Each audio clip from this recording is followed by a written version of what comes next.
नमस्ते विद्यार्थियों। अपन पढ़ रहे थे महाराणा कुंभा को। महाराणा कुंभा का प्रारंभिक परिचय पढ़ लिया था, उनकी जो कठिनाइयाँ थी उनको भी अपन ने अध्ययन कर लिया था और लास्ट में हम देख रहे थे कि महाराणा कुंभा की मृत्यु किस प्रकार से हुई थी उसके बारे में। तो महाराणा कुंभा जो हैं वह तालाब के किनारे, सरोवर के किनारे बैठे हुए थे और उनका जो पुत्र है उदा, उस उदा ने उनकी हत्या कर दी थी तलवार से। ये घटना हम देख रहे थे और जो उदा है वह पितृहंता, मेवाड़ का पितृहंता कहा जाता है। मेवाड़ इतिहास में पितृहंता के नाम से किसे जाना जाता है? तो उदा को जाना जाता है। तो अपन देख लेते हैं इसके बारे में। इसके बाद में आज अपन थ्योरिकल जो पॉइंट हैं उन पॉइंटों के बारे में आज अपन देखने वाले हैं इस वीडियो के अंदर। तो आप मेरे साथ साथ में नोट करते रहिएगा कि 1468 ईस्वी में 1468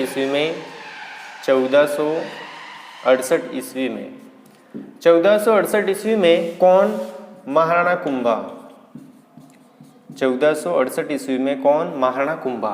महाराणा कुंभा जो थे वह बैठे हुए थे और महाराणा कुंभा का जो पुत्र है कौन? पुत्र उदा। पुत्र कौन है? उदा। ये जो पुत्र उदा है वह उदा जो है वह 1468 में शासक बनता है। कब शासक बनता है? 1468 में शासक बनता है उदा। कौन? उदा है वह 1468 ईस्वी में शासक बनता है। अब क्या होता है कि ये जो 1468 ईस्वी महाराणा कुंभा और उनका पुत्र उदा ये थे। महाराणा कुंभा जो थे वह कहाँ पर बैठे हुए थे? एक सरोवर के किनारे पर बैठे हुए थे। कौन? महाराणा कुंभा। तो महाराणा कुंभा का जो पुत्र था उदा, ये जो पुत्र है उदा, इस पुत्र ने महाराणा कुंभा पर कटार चलाई। क्या चलाई? कटार चढ़ाई। कटार से इनकी गर्दन काट दी। उदा ने कटार से हत्या कर दी। उदा ने किसकी हत्या कर दी? कटार से अपने पिता महाराणा कुंभा की हत्या कर दी थी। किसने? उदा ने। किसने की थी? उदा ने की थी। किसकी हत्या की थी? अपने पिता की हत्या कर दी थी। रायमल। अब ये जो कुंभा है, इन कुंभा का जो दूसरा पुत्र था जिसका नाम है दूसरा पुत्र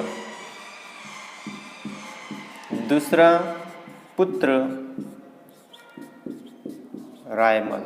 ये इनका दूसरा पुत्र है। कौन? महाराणा कुंभा का दूसरा पुत्र कौन है? रायमल। कौन है? रायमल। बाद में शासक बनता है। बाद में शासक बनता है। कौन? देखो, हत्या किसने की थी? उदा ने की थी। उदा ने 1468 में हत्या की और 1473 तक यह शासक रहता है। कब तक रहता है? 1473 तक यह शासक रहता है। कहाँ का? मेवाड़ का शासक रहता है। किसकी हत्या की थी? पिता की हत्या की। इसलिए इसको मेवाड़ इतिहास में पितृहंता कहा जाता है। मेवाड़ इतिहास में मेवाड़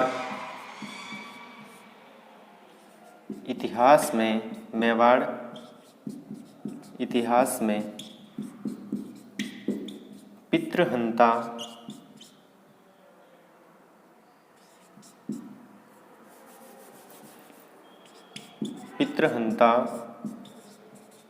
कहा गया है। किसे? उदा को। उदा को क्या कहा गया है मेवाड़ इतिहास में? पितृहंता कहा जाता है। किसे? उदा को। क्यों कहा जाता है? क्योंकि उसने अपने पिता की यहाँ लिख देते हैं, पिता की कटार से हत्या कर दी। किसने? उदा ने की थी। दूसरा पुत्र क्या नाम था? दूसरा पुत्र था रायमल। कौन था? दूसरा पुत्र रायमल, जो बाद में क्या बनता है? शासक बनता है। देखो, अब इसने पिता की हत्या कर दी थी। किसने? उदा ने। अब पिता की हत्या करने के कारण मेवाड़ के जो सरदार हैं, मेवाड़ के सरदारों ने भगा दिया। पिता की हत्या कर दी थी। इस कारण मेवाड़ के जो सरदार थे वो किससे क्रोधित थे? उदा से क्रोधित थे। इस कारण उदा को क्या किया, मेवाड़ से भगा दिया। किसने, मेवाड़ के सरदारों ने भगा दिया था। भगा देने के बाद में क्या होता है कि इस उदा पर बिजली गिरने से इसकी मृत्यु हो गई। क्या गिरने से मृत्यु हो गई, बिजली गिरने से, बिजली गिरने से मृत्यु हो गई। बिजली गिरने से क्या हो गई, मृत्यु हो गई। किसकी, उदा की। सुनना, इस कहानी को पूर्ण रूप से आप ध्यान से सुनना और समझना, आपको समझ में आ जाएगा। मैंने यहाँ पर डायग्राम जो बनाए हैं, एक एक करके जो भी डायग्राम आपके सामने यहाँ पर मैंने डायग्राम के अनुसार रेखा चित्र के माध्यम से आपको समझाने का प्रयास किया है। तो आप समझना कि 1468 ईस्वी में महाराणा कुंभा लगभग बुजुर्ग अवस्था हो चुकी थी उनकी और वह राजगद्दी पर थे। पुत्र को राजा बनने की जल्दी थी। इसने सोचा कि पिता जब तक जिंदा है तब तक तो मैं शासक नहीं बन सकता मेवाड़ का, तो क्या किया जाए। तो इसने सोचा कि पिता की हत्या कर दूं। ऐसे करके यह जो पुत्र उदा है वह कटार लेकर के किसके पास में पहुंचा, कुंभा के पास में पहुंचा और पिता की कटार से हत्या कर दी। पिता की हत्या करने के बाद में 1468 में शासक बन जाता है। कौन, उदा शासक बन जाता है और यह रहता है शासक 1473 तक शासक बना रहता है। 1473 में क्या होता है कि मेवाड़ के जो सरदार हैं, मेवाड़ के सरदारों ने भगा दिया इसको, क्योंकि विद्रोह किया तो ये मेवाड़ के सरदारों से डर करके भाग गया। कौन, उदा भाग जाता है तो क्या होता है, जैसे ही वह भागता है तो भागने के बाद में इसके ऊपर बिजली गिर जाती है। बरसात के दिनों में बिजली गिरने के कारण इसकी क्या हो जाती है, मृत्यु हो जाती है। यहाँ पर उनका दूसरा पुत्र जिंदा था। जब इसको उदा को भगा दिया था मेवाड़ के इतिहास से, तो जो दूसरा पुत्र था महाराणा कुंभा का, रायमल, उसको शासक बनाया जाता है। उसको शासक बनाया जाता है किसके द्वारा, मेवाड़ के सरदारों द्वारा शासक बनाया जाता है। और उदा को मेवाड़ इतिहास में उदा को पितृहंता कहा जाता है। क्या कहा जाता है, पितृहंता कहा जाता है। मेवाड़ का पहला पितृहंता किसे कहा जाता है, तो उदा को कहा जाता है। प्यारे विद्यार्थियों, ये तो था महाराणा प्रताप से संबंधित इतिहास। अब अपन देखते हैं कि थ्योरिकल इनके बारे में क्या क्या वर्णन किया जाता है, किस प्रकार से प्रश्न आते हैं और प्रश्नों के अंदर हमें किस प्रकार से जवाब देना है, उसके बारे में आप समझ गए होंगे। मेरे द्वारा जो डायग्राम बनाया गया है उसके माध्यम से, रेखा चित्र के माध्यम से मैंने जो पढ़ाने की कोशिश की है आपको समझ में आ गया होगा इसके बारे में। अब अपन देख लेते हैं इसके थ्योरिकल अपन किस प्रकार से पढ़ते हैं। मैं यहाँ पर आपको बोर्ड पर लिखाऊंगा नहीं, सिर्फ आपको मैं बोल करके बताऊंगा कि किस प्रकार से आपको पढ़ना है। ये तो था कंपटीशन एग्जाम, और हर किसी की, कोई भी किसी की भी तैयारी कर रहे हो तो आपके काम में आने वाले संबंधित बातें थी। अब मैं आपको थ्योरिकल बता देता हूँ कुछ पॉइंट कि आपको किस प्रकार से अध्ययन करना है। ये जो मैंने आपको जितने भी मेन जो बिंदु थे वो बिंदु मैंने आपको बताए, उन बिंदुओं को अगर आप याद कर लोगे तो आप बड़े जो प्रश्न हैं उन बड़े प्रश्नों को भी आराम से सॉल्व कर पाओगे। किसी भी प्रकार की कोई दिक्कत नहीं होगी आपको। हाँ, अब अपन देखते हैं कि महाराणा कुंभा से संबंधित तो जानकारी का स्रोत, महाराणा कुंभा की जानकारी का स्रोत कौन सा है, आपको पता ही है कि जानकारी का स्रोत कौन सा है महाराणा कुंभा का, तो कुंभलगढ़ प्रशस्ति। कौन सी, कीर्ति स्तंभ जो प्रशस्ति है, जो कहाँ पर स्थित है, चित्तौड़ के दुर्ग में स्थित है। वहां से महाराणा कुंभा ने 1433 ईस्वी से लेकर के 1468 ईस्वी तक लगभग 36 वर्षों तक शासन किया। किसने, महाराणा कुंभा ने कब से कब तक शासन किया, 1433 से लेकर के 1468 ईस्वी तक उन्होंने शासन किया। यह मेवाड़ इतिहास में लगभग 36 वर्षों तक, कितने वर्षों तक, 36 वर्षों तक इन्होंने क्या किया था, शासन किया। कितने वर्षों तक शासन किया, 36 वर्षों तक शासन किया था। किसने, महाराणा कुंभा ने। अब जानकारी के स्रोत क्या है, तो जानकारी के स्रोतों के बारे में मैंने आपको बता दिया है। जानकारी के स्रोतों के अंदर अगर अपन देखते हैं, बात करते हैं, तो जानकारी के स्रोत क्या होंगे निर्माण प्रताप से संबंधित। तो महाराणा प्रताप ने कीर्ति स्तंभ का निर्माण कराया था। किसका, कीर्ति स्तंभ का निर्माण करवाया था। किसने, महाराणा कुंभा ने। इसके बाद में विजय स्तंभ का निर्माण करवाया था महाराणा कुंभा के द्वारा। महाराणा कुंभा ने स्वयं भी ग्रंथों की रचना की। कौन कौन से स्वयं ग्रंथ थे इनके, संगीत मीमांसा है, संगीत राज है, शुद्ध प्रबंध है। ये जो ग्रंथ है वो किसके द्वारा लिखे गए थे, महाराणा कुंभा के द्वारा लिखे गए। तो यहीं से महाराणा कुंभा की जानकारी हमें प्राप्त होती है। तो अगर जानने इतिहास, इनके बारे में जानने के जो स्रोत हैं इतिहास जानने के, उसको अगर आपको पूछे तो आप बता सकते हो ये। इसके बाद में कुंभा के बारे में किसी न किसी प्रकार की जानकारी देने वाले अब तक 60 शिलालेख मौजूद हैं। महाराणा कुंभा के बारे में जानकारी बताने वाले कितने शिलालेख हैं? 60 शिलालेख हैं। कितने? 60 शिलालेख हैं अब तक। महाराणा कुंभा के इतिहास की जानकारी देने के लिए हमारे पास में कितने अब तक कितने शिलालेख मौजूद हैं? 60 शिलालेख हैं जो मौजूद हैं। किसके बारे में जानकारी बताने के लिए? महाराणा कुंभा की जानकारी बताने के लिए 60 शिलालेख अब तक हम प्राप्त कर चुके हैं। उदयपुर के निकट एकलिंग मंदिर से एकलिंग महात्म्य प्राप्त हुआ, जो 2 भागों में विभाजित है। देखो, एकलिंग महात्म्य से भी एकलिंग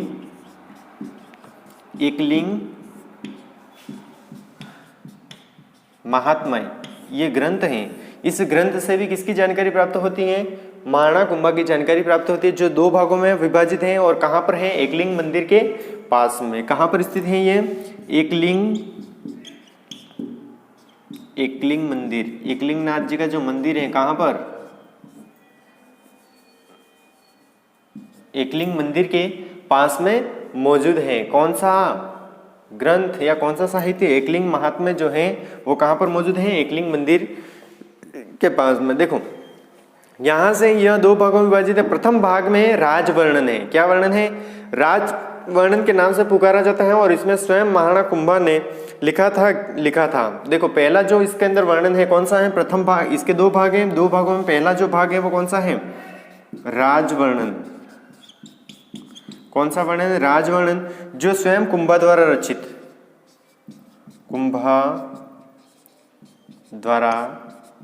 रचित। इसको स्वयं किसने लिखा था? पहले भाग को कुंभा ने लिखा था। किसने लिखा था? कुंभा ने लिखा था। इसके बाद में दूसरा जो भाग है, कौन सा? दूसरा भाग भी कुंभा के निर्देशों में लिखा गया था। अतः एकलिंग महात्म्य के काल का इतिहास जानने का महत्वपूर्ण स्रोत है। देखो, महाराणा कुंभा के बारे में जानकारी प्राप्त करने के लिए महत्वपूर्ण जो स्रोत है वो कौन सा है? एकलिंग महात्म्य। एकलिंग महात्म्य ये महत्वपूर्ण स्रोत है। इसके अलावा जो कीर्ति स्तंभ है, वहां से भी हमें किसकी जानकारी प्राप्त होती है?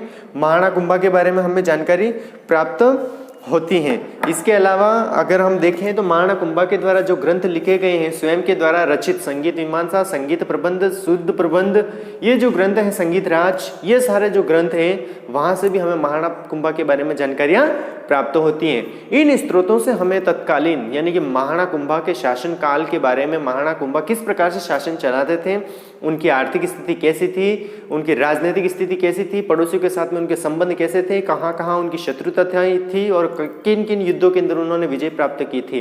इसके बाद में वहाँ कौन सा धर्म चल रहा था, राजा के द्वारा कौन सा धर्म अपनाया गया था, तथा उनकी जो प्रजा थी वो किस प्रकार से धर्म अपना रही थी, प्रजा को किस प्रकार से छूट प्रदान थी, प्रजा के ऊपर कौन कौन से टैक्स थे, इनके सारे चीज़ों के बारे में हमें जानकारियाँ प्राप्त होती हैं। किससे? महाराणा कुंभा की जानकारी देने वाले जो स्रोत हैं, उन स्रोतों से हमें जानकारियाँ प्राप्त होती हैं। इसके बाद में आपको पता होगा कि महाराणा कुंभा की जो प्रारंभिक कठिनाइयाँ थी, महाराणा कुंभा की जो प्रारंभिक कठिनाइयाँ कौन कौन सी थी आपको भी पता है, और मैंने आपको बता भी दिया था। जब मैंने शॉर्ट में आपको जब नोट्स मैंने आपको लिखवाए थे, उस समय मैंने आपको बताया था कि महाराणा कुंभा की जो प्रारंभिक कठिनाइयाँ थी वो 2 कठिनाइयाँ थी इनके सामने। पहली कठिनाई थी चाचा और मेरा का दमन करना। अब चाचा और मेरा का दमन क्यों करना चाहते थे वो महाराणा कुंभा? तो उनके पीछे कारण है कि महाराणा कुंभा के जो पिता थे मोकल, महाराणा कुंभा के जो पिता थे मोकल, उन मोकल की हत्या कर दी थी। किसने हत्या की थी? चाचा और मेरा नामक व्यक्तियों ने महाराणा कुंभा के पिता की हत्या कर दी थी। अब होता क्या है कि महाराणा कुंभा के जो पिता है वह युद्ध के अंदर जाते हैं और छल करके इनके पिता की हत्या की गई थी। युद्ध में इनके पिता की हत्या नहीं की थी, इनकी पिता की हत्या छल से कर दी थी, और इसी छल का बदला लेना चाहते थे महाराणा कुंभा। तो पहली कठिनाई तो ये थी। दूसरी कठिनाई ये थी कि मोकल के जो साले साहब हैं, अब मोकल जो थे उन्होंने मोकल जो है उनके मामा साहेब जो हैं रणमल राठौड़। अब रणमल राठौड़ का मेवाड़ के इतिहास में दबदबा बन चुका था। जो प्रमुख पद थे वहां पर उन्होंने अपने जो वफादार व्यक्ति थे उनको स्थापित कर दिया था। और वो किसे शासक बनाना चाहते थे? वफादार व्यक्ति रणमल को शासक बनाना चाहते थे, और यही उनके लिए खतरा था। हो सकता है कि भविष्य में उनका जो पुत्र है रावजोधा, वह महाराणा कुंभा की हत्या कर दे और स्वयं शासक बन जाए या हड़प ले। तो दूसरी समस्या रणमल राठौड़ की थी इनके सामने। ठीक है, ये आपको पता चल गया। अब चाचा और मेरा का जो दमन है, वह दमन क्यों करना चाहते थे? सुन लेना। चाचा व मेरा ने कुंभा के पिता, चाचा व मेरा ने कुंभा के पिता की हत्या कर दी थी। वे कुंभा को भी मारना चाहते थे। कौन? चाचा और मेरा। किसे मारना चाहते थे? महाराणा कुंभा को मारना चाहते थे। चाचा और मेरा ने किसकी हत्या की थी? आपके सामने प्रश्न कि चाचा और मेरा ने किसकी हत्या की थी? चाचा और मेरा ने महाराणा कुंभा के पिता मोकल की हत्या कर दी थी। और चाचा और मेरा दोनों किसकी हत्या करना चाहते थे? महाराणा कुंभा की हत्या करना चाहते थे। अगर किसी व्यक्ति को पता है कि मेरी हत्या होने वाली है और मेरी हत्या करने का प्रयास इस व्यक्तियों के द्वारा किया जा रहा है, तो वो क्या चुप बैठेगा? नहीं बैठेगा। जब वो उसके पास में शक्ति होगी तो वो उसका क्या करेगा? सामना करेगा और उनको कहेगा कि आप मेरी हत्या करना चाहते हो, आ जाइए मैदान में, देखते हैं कौन किसकी हत्या करता है। तो इस प्रकार से तो उनके सामने ये खतरा बन चुका था। कुंभा अकेला इनको नहीं हरा सकता था। कुंभा अकेला चाचा और मेरा को नहीं हरा सकता था। कौन? कुंभा। कुंभा अकेला नहीं हरा सकता था, तो फिर मदद किससे ले? किसकी मदद मांगे और किसकी मदद से उनको हराए? किसको? चाचा और मेरा। चाचा और मेरा भी, उनके पास में भी शक्ति थी, तो इसलिए उन्होंने अपने मामा रणमल का सहयोग लेना चाहा। इन्होंने अपने मामा, किसका? मामाश्री का सहयोग लेना चाहा। मामाश्री को बोला, मामाश्री आप मेरी मदद कीजिए। रणमल राठौड़ को बोला कि रणमल राठौड़ मामा साहेब आप मेरी मदद कीजिए चाचा और मेरा को मारने में, मैं चाचा और मेरा को परास्त करना चाहता हूँ। मामा श्री ने कहा ठीक है भांजे, अगर आप बोल रहे हो तो अपन भी आ जाते हैं युद्ध के मैदान में, क्या है। तो दोनों उनके युद्ध के मैदान में जाते हैं, चाचा और मेरा को मारने के लिए। कौन? मामा रणमल और कुंभा दोनों। जब जाते हैं वहाँ पर तो चाचा और मेरा है वो भाग जाते हैं और कहाँ पर पहुँच जाते हैं? गुजरात का जो शासक है महमूद खिलजी, महमूद खिलजी के पास में दोनों पहुँच जाते हैं। महमूद खिलजी के पास में पहुंच जाते हैं और फिर क्या होता है कि महाराणा कुंभा के द्वारा एक संदेश भेजा जाता है। किसे? महमूद खिलजी को। महमूद खिलजी को जब संदेश भेजा जाता है और कहा जाता है कि मेरे जो शत्रु हैं चाचा और मेरा, वो आपकी शरण में आए हैं, तो कृपया करके आप उसे लौटा दीजिए। महाराणा कुंभा ने स्पष्ट निर्देश दिया कि कृपया करके आपसे निवेदन है कि मेरे दोनों जो शत्रु हैं चाचा और मेरा आपके शरण में आए हुए हैं, आप मुझे लौटा दीजिए। तो महमूद खिलजी को ऐसा लगा ये कुंभा कौन है मेरे सामने, ये कुंभा कौन है मेरे सामने जो मुझे ये बोल रहा है कि आपकी शरण में जो आए हुए हैं चाचा और मेरा, उसे मुझे सुपुर्द कर दो। क्या समझते हैं, क्या लगा रखा है इन्होंने? उन्होंने कहा देख भाई, मैं आज तेरे से प्यार से निवेदन कर रहा हूं, नम्र निवेदन कर रहा हूं मैं तेरे से कि मुझे लौटा दे, नहीं तो अच्छा नहीं होगा। तो उन्होंने कहा क्या कर लेगा तू मेरा, क्या कर लेगा तू मेरा? किसको बोला? महाराणा कुंभा को बोला। किसने? महमूद खिलजी ने। महाराणा कुंभा ने कहा ठीक है भाई, आजा मैदान में, देखते हैं कौन क्या कर लेता है। और फिर चाचा और मेरा के साथ में महमूद खिलजी वो मैदान में आ जाता है। और इस तरफ कौन थे? मामा भांजे। इस तरफ कौन थे? मामा और भांजे। दोनों कहाँ थे? युद्ध के मैदान में। इस तरफ आ जाता है महमूद खिलजी, महमूद खिलजी, चाचा और मेरा, ये दोनों। इस तरफ तो थे ये और इस तरफ थे ये दोनों। आ जाते हैं सारंगपुर के मैदान में। सारंगपुर के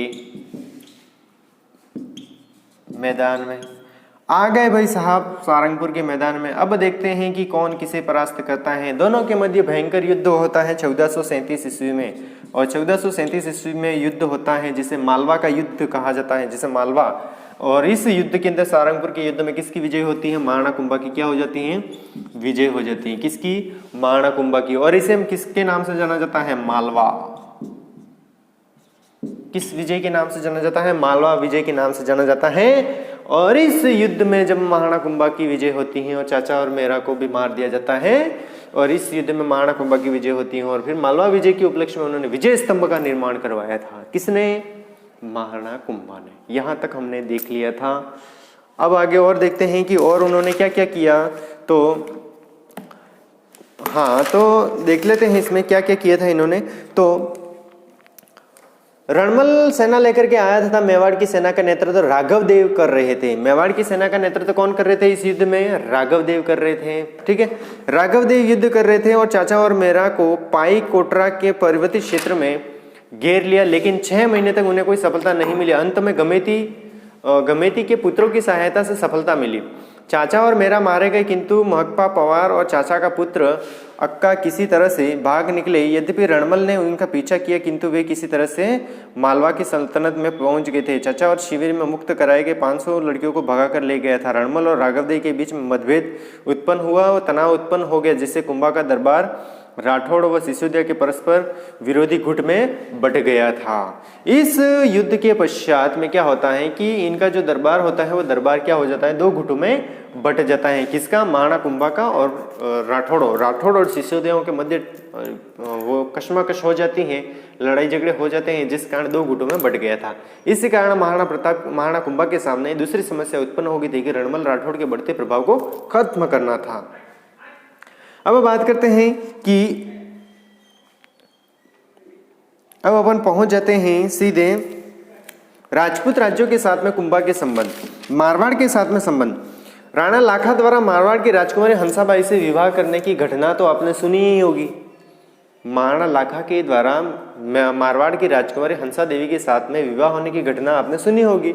जब इनके विवाह हो जाता है तो क्या हो जाता है? मारवाड़ घटना को लेकर के 1438 ईस्वी में मारवाड़ के साथ अच्छे संबंध थे। रणमल की मृत्यु के बाद कुंभा का ताऊ तथा रणमल महाराणा लाखा का ज्येष्ठ पुत्र चुंडा कुंभा का मुख्य सलाहकार बन जाता है तथा प्रथम कार्य मारवाड़ के राठौड़ों से प्रतिरोध लेने में ससैन्य मारवाड़ पर आक्रमण कर उसकी राजधानी मंडोर पर अधिकार कर लिया जाता है। चुंडा ने मारवाड़ का दायित्व कुंतन को सौंपकर मेवाड़ लौट गया था।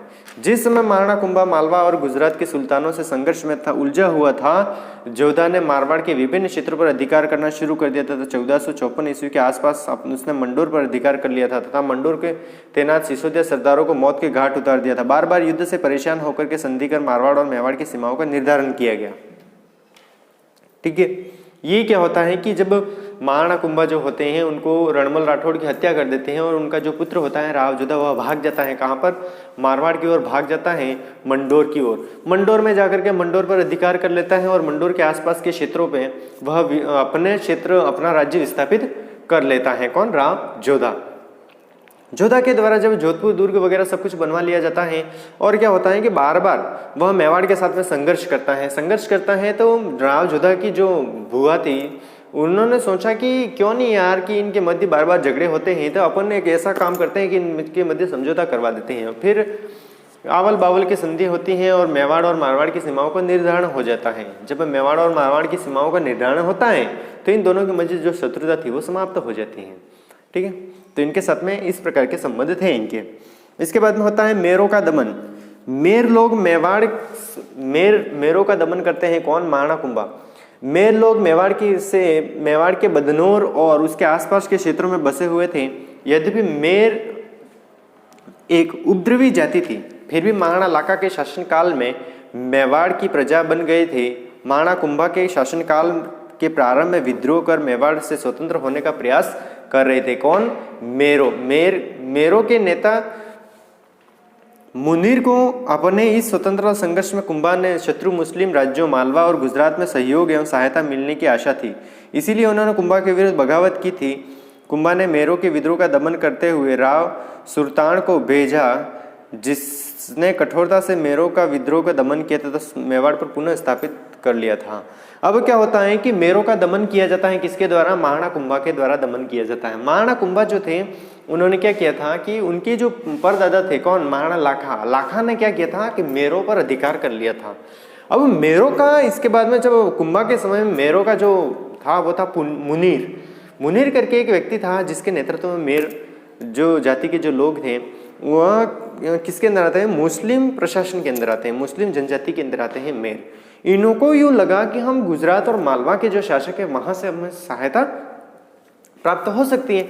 ऐसा करके उन्होंने क्या किया? सहायता मांगी वहां से और उनको वहां से सहायता मिल भी रही थी। इसकी सूचना जब महाराणा कुंभा को मिल जाती है तो महाराणा कुंभा जो है वो राव सुल्तान को भेज देते हैं और कठोरता पूर्वक मेरों का दमन कर दिया जाता है।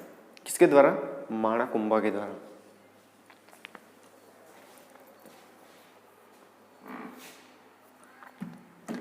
अब देख लेते हैं हम महाराणा कुंभा की मृत्यु। तो हमने देख ली कि महाराणा कुंभा की मृत्यु कैसे हुई थी। अब देखते हैं महाराणा कुंभा का मूल्यांकन, कि महाराणा कुंभा का मूल्यांकन किस प्रकार से। महाराणा कुंभा की गिनती मेवाड़ के परम और तेजस्वी राणाओं में की जाती है। महाराणा कुंभा की जो गिनती है वो किस में की जाती है? मेवाड़ के परम और तेजस्वी शासकों के अंदर की जाती है। किसकी गिनती? महाराणा कुंभा की गिनती। क्यों? क्योंकि महाराणा जो कुंभा है वो मेवाड़ इतिहास में बहुत ही ख्याति प्राप्त शासक हैं। इनके जैसा न कोई हुआ है, न कोई होगा, न कभी हुआ था। किसके जैसा? महाराणा कुंभा के जैसा। वो परम प्रतापी और तेजस्वी शासक थे। उनके मेवाड़ के इतिहास में बहुत ही ख्याति प्राप्त शासक हैं ये। इसके बाद में आगे देखते हैं। डॉक्टर दशरथ शर्मा के अनुसार उसने न केवल विरासत में मिले राज्य की रक्षा की, अपितु उत्तर और पूर्व की उसकी जो सीमाओं का भी विस्तार किया था। किसने? महाराणा कुंभा ने। महाराणा कुंभा जो थे उन्होंने अपने साम्राज्य को बहुत ही बढ़ाया, उन्होंने अपने साम्राज्य का बहुत विस्तार किया। लगभग यूं कहें कि स्थापत्य कला का तो स्वर्ण युग कहा जाता था उनके शासनकाल को। किसके शासनकाल को? महाराणा कुंभा के शासनकाल को। महाराणा कुंभा बहुत ही महान शासकों के अंदर इनकी गिनती की जाती है। इसके बाद में देखते हैं अपन आगे कि शासन, ठीक है। इसके बाद में यह ठीक है कि उनके शासनकाल में उनके द्वारा विजित कुछ क्षेत्र उनके हाथ से निकल गए थे, परंतु कुंभा का महत्व इससे कम नहीं होता है। अपने समय के शक्तिशाली मालवा और गुजरात के सुल्तानों को भी उन्होंने परास्त किया था। मारवाड़ के राठौड़ों को निरंतर आक्रमण के विरुद्ध उसने अपने राज्य को सुरक्षित रख करके विस्तार किया था। कुंभलगढ़ प्रशस्ति में उनसे धर्म और पवित्रता का अवतार कहा गया है। कुंभलगढ़ प्रशस्ति में महाराणा कुंभा को क्या कहा गया है? कुंभलगढ़ प्रशस्ति में महाराणा कुंभा को क्या कहा गया है? उनको कहा गया है कि उनको क्या कहा गया है? धर्म और पवित्रता का अवतार कहा गया है। ये बेस्ट मोस्ट इंपोर्टेंट है, आप नोट कर लेना। कुंभलगढ़ प्रशस्ति में, सॉरी, हाँ, कुंभलगढ़ प्रशस्ति में, कुंभलगढ़ प्रशस्ति,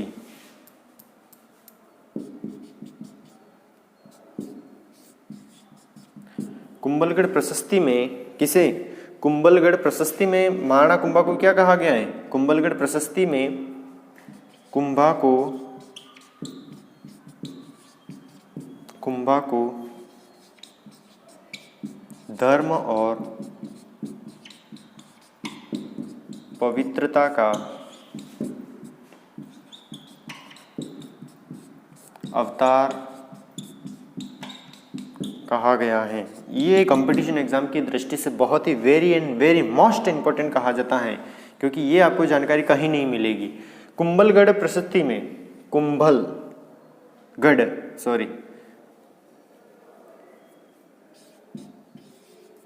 कुंभलगढ़ प्रशस्ति में महाराणा कुंभा को क्या कहा गया है? धर्म और पवित्रता का अवतार कहा गया है।